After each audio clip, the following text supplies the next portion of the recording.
மணப்பாறை நல்லாண்டவர் கோவில் ஆடித்திருவிழா. ஆடித்திருவிழாவுக்கு 5 நிலை நாட்டு மறவர் கிராம மக்கள் தங்களுடைய பாரம்பரிய முறைப்படி 40 மாட்டு வண்டிகளில் வந்து படையலிட்டு வழிபட்டனர். சிவகங்கை மாவட்டம் சிங்கம்புணரி பகுதி காட்டு கருப்பன்பட்டி கிராமம், திண்டுக்கல் மாவட்டம் நத்தம் பகுதி அம்மாப்பட்டி கிராமம் மற்றும் மதுரை மாவட்டம் மேலூர் பகுதி வெள்ளினிப்பட்டி கிராமம் ஆகிய கிராமங்களைச் சேர்ந்த 5 நிலை நாட்டு மறவர் இனத்தைச் சேர்ந்த மூதாதையர்களின் பாரம்பரிய வழக்கப்படி சலங்கைகளை கால்களில் பூட்டிய மாடுகளை தங்கள் வண்டிகளில் பூட்டி மணப்பாறை நல்லாண்டவர் கோயிலுக்கு வந்து அங்கு ஆடி படையலிட்டு திருவிழா கொண்டாடிவிட்டு செல்வது எப்போதுமே வழக்கம்.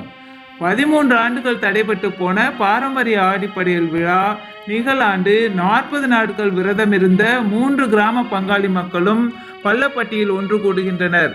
அதனைத் தொடர்ந்து சாலை வழியாக 79 குடும்பங்கள் 85 வயது முதியவர் காசி தலைமையில் 40 மாட்டு வண்டிகள் மற்றும் 20 மினிவேன்களில் புறப்பட்டனர். பின் இரவோடு இரவாக சலங்கை ஒளியுடன் மாட்டு வண்டிகளில் புறப்பட்டு மணப்பாறை நல்லாண்டவர் கோயிலை நள்ளிரவில் அடைந்தனர்.